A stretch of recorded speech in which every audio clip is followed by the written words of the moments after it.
Faly miarabanao indray tafaverina eto amin'ny tuto son gasy. Amin'ity vidéo anankiray ity dia hianatra indray tsika izany hoe hifampizara aminao indray mahakasika ny fanaovana prise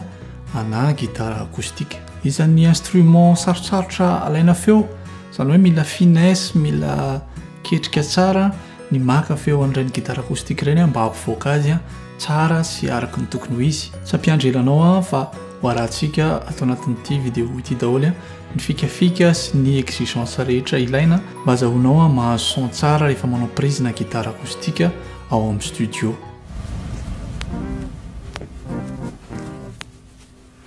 Ny prise de son mamokatra raha aka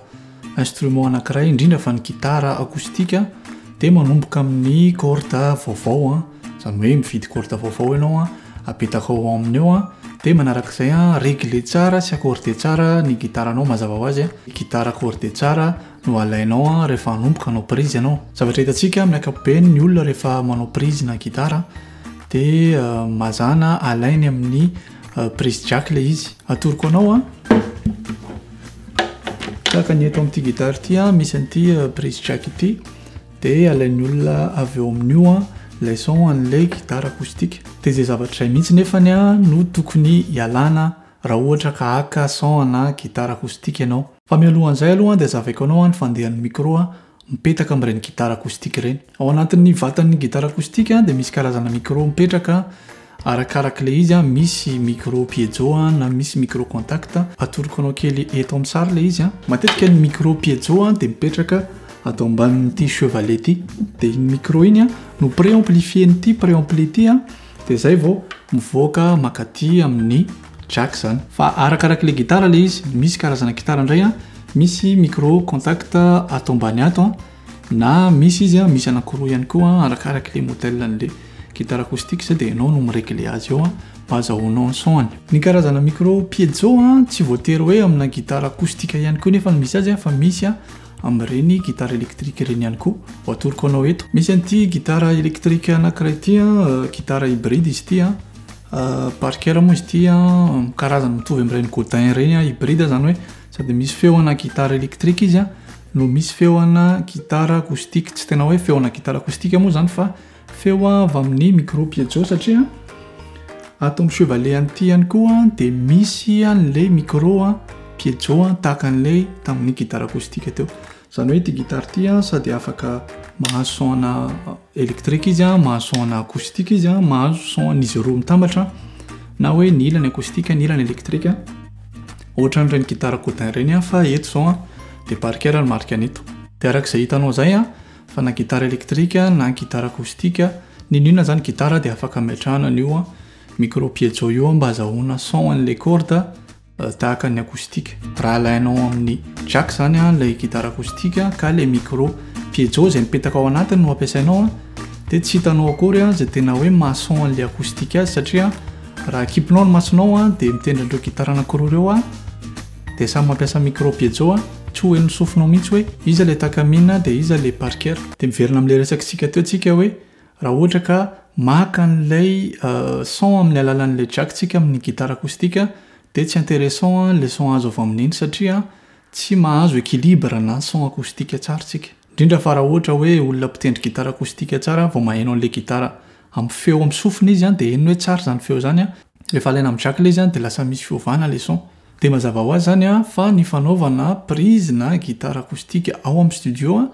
dia alaina amina micro ety ivelany mihitsy, izany hoe misy micro spécial mihitsy mba azahoana an'ilay son tahaka ny fihainoan'ilay mpitendry azy mihitsy. Raha resaka safidina micro ho ampiasaina angalana an'ilay gitara zany dia voalohany indrindra mangala micro électrostatique na statique na ireny électré ireny ihany koa dia mety izy ireny. Rehefa micro statique dia mety na ilay fangalana feo voix ireny aza, izany hoe large membrane izy na grande capsule arakaraka ny fiteny azy ireny matetika dia mahazo son amélioré. Fa ho an'ny olona puriste, izany hoe olona tena mpakafy lalina ny gitara akoustique dia aleona misafidy an'ilay petite membrane, izany hoe capsule kely tahaka an'ity izay hitanareo eto amin'ny sary ity. Ohatran'izao toy izao dia micro type cigarette condenseur zany hoe mila alimentation 48 volt raha ohatra ka mbola tsy naharaka ny resaka micro ianao dia ho apetrako ambany ao ny lien dia jereo aloha fa misy resaka lavalava zay efa nataontsika tamin'ny micro mba hahafahanao maharaka tsara ny ity vidéo ity dia itony no ampiasaina mba ho naturel kokoa zany le son mba hoeno tahaka ny fenon'ny sofintsika an'ilay izy mihitsy dia tahaka an'izay mihitsy le son an'ilay guitare acoustique azo avy amin'itony micro tony dia rehefa alohany anaovana prise dia mazava ho azy fa misy norme ihany koa dia distance an'ilay guitare sy ny capsule an'ity micro ity atoroko anao le izy eto zao ny guitare dia ito le micro zay angalantsika an'ilay feo an'ilay izy raha ohatra ka ny norme zany raha ao anatina studio zany hoe trano traité tsara dia eo amin'ny 40 450 cm eo zany hoe atsasa metatra eo mihitsy zany eo zany ny alavitry ity micro ity mba azahoana équilibre na son tsara nefa izay matetika raha ohatra anazy zao atao trano manao prise dia manjary lasa le feo an'ilay trano iray no heno kokoa no le feo an'ilay guitare diffusé directement dia noho izany afaka manantona ihany tsika eo amin'ny 15 420 cm an'ilay capsule sy le vatan'ilay guitare arositsika zany le izy ohatran'izao raha hitanao eto le distance tokony hipetrahan'ilay micro dia ny fametrahana ny micro io ihany koa dia mila ajaina tsara satria eo ny distance fa ny inclinaison zany hoe fitongilana an'ilay micro ihany koa dia mety manova ny feo azonao avy amin'ilay guitare fa raha tena te azo équilibre normal zany ianao dia eo amin'ny fionan'ilay manche sy le vatan'ilay guitare eto zany hoe ho anazy zany zao dia eto amin'ny 12e case eto zany zao no mahazo équilibre tsara ako amin'ny son zany dia manomboka eo indray ianao mahita hoe somary incliné anao makaty amin'ny manche kokoa izy raha ohatra ka somary incliné anao makaty amin'ny manche kokoa izy dia mahazo aigu important ianao dia mahazo son ana frette kokoa somary doux somary malefaka kokoa zany son mety kokoa rehefa manao frappe ianao dia raha tongilantsika indray somary makaty amin'ny chevalet kokoa ilay micro dia somary mahazo son ana corps kokoa ianao zany hoe somary misy taviny kokoa le son mety kokoa raha manao folk ianao zay ny makasika ny placement ny micro sy ny fanaovana prise ary ny distance an'ilay micro dia mahazo an'ilay son na guitare acoustique tsara ianao zavatra afaka atao ihany koa ny manao prise na guitare stéréo ary tena important be raha ohatra ka hoe manao resaka cover ianao na ohatran'ny hoe guitare sy voix fotsiny zany le izy dia tsara kokoa ao anatin'ny spectre anao zany hoe tena manomboka any amin'ny baka hatrany amin'ny eo zany dia tena feno an'ilay guitare tsara dia mba tsara mba misy largeur tsara izy dia manao prise stéréo ianao fomba fanaovana prise stéréo ana guitare dia mampiasa micro couple ianao itony micro tony matetika dia amidy en couple foana mba ahafahana manao prise couple XY zany hoe apetraka ao 90 degré manao ohatran'izao zany hoe alaiko ty zao ny ilany apetraka ao somary manao ohatran'izao raha hitanao amin'ny sary ohatran'izao izy dia ny anankiray maka kokoa makaty amin'ny manche dia ny anankiray maka kokoa aty amin'ny chevalet dia mahazo prise stéréo ianao zany hoe gauche sy droite dia any mix indray ianao no miéquilibré azy hoe ahoana ny itiavanao an'ilay son na tonga dia ataonao gauche droite fotsiny izy zay zao fika anankiray dia mahazo stéréo ianao moa tsy voatery zay koa raha ohatra ka tianao stéréo ianao fa mety hoe mitendrenao aloha le anankiray dia ataonao piste gauche iny dia averinao tendrena ihany koa izy dia ataonao piste droite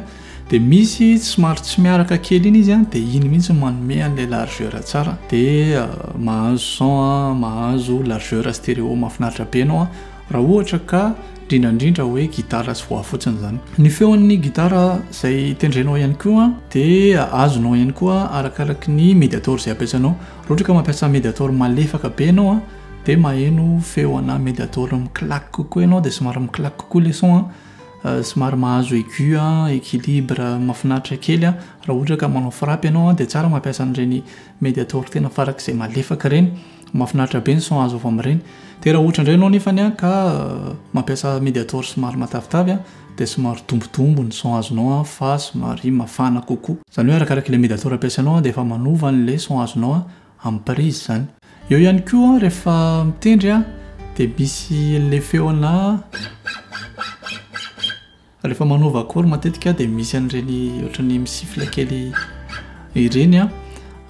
dia indraindray izy ireny mafy be loatra arakaraka le corde ampiasainao na arakaraka le tanana ihany koa. Ny fika raha ohatra ka tsy tianao aneno be loatra izy ireny dia asiana talika kely, asiana poudre na talika kely le gitara rehefa alohana ny tendrena azy dia afaka iny. Nefa na izany tsy izany ihany koa misy ireo karazana corde tahaka ny elixir OptiWeb zao efa misy karazana revêtement mihitsy le corde dia tsy dia eny loatra iny fiovana note iny zany. Fa tsy manakana anao ihany koa nefa raha ohatra ka hoe tsy manana an'ireo ianao nanaovanao prise fotsiny amin'izao dia tadiavinao iny fréquence na maneno kasokasoka iny dia mampiasa DSR ianao dia ny DSR indray no mampidina azy arakaraka le niveau, régler le blème. Dia izay betsaka ny fika ahafahana mahazo largeur na stéréo tsara ihany koa. Fa ho atoroko anao zao raha ohatra ka te hahazo largeur na stéréo anankiray tsara be ianao rehefa manao prise na gitara dia raha ohatra hoe misy raha anankiray zao en mi le izy dia tendrenao mi le izy ino apetraka ao piste gauche fotsiny dia manao piste anankiray droite indray ianao manao prise fa mampiasa capot ianao ohatra hoe eto amin'ny deuxième cassette dia tendrenao en ré indray le izy, izany hoe misy barrage eto dia mitendrena azy en ré ianao dia afaka kokoa ny fanenon'le gitara tonalité anankiray ihany fa ohatran'ny hoe timbre hafa izy dia misy dimension hafa mihitsy le gauche droite dia anjaranao fotsiny no mampikambana an'le basse fréquence avy eo dia misy largeur manao V style andramo fa intéressant be zay son zay. Fika anankiray ihany koa izay ny anarana izy ity fa tsy dia betsaka loatra ny manao anazy fa azontsika atao ihany koa ny maka nytony micro tony tahaka ny amin'ny batterie misy an'le aty ambony aty le overhead izany hoe maka an'le ensemble matetika angalana an'le cymbale izy tony na le ensemble an'le batterie. Fa azo atao ihany koa ny mampiasa anytony amin'ny gitara acoustique apetraka ambony épaule anao ohatran'izao le izy dia mahazo an'le son ohatran'ny hoe mifanakaiky kokoa amin'le fiainonao mpitendry an'le izy mihitsy le son azo dia mahazo feeling naturel koa ianao intéressant be ny son azo ohatran'izay fa andramo dia ho hitanao. Dia izay ny fika afaka natoroko anareo indray tato anatin'ity vidéo ity ny amin'ny fanaovana prise na gitara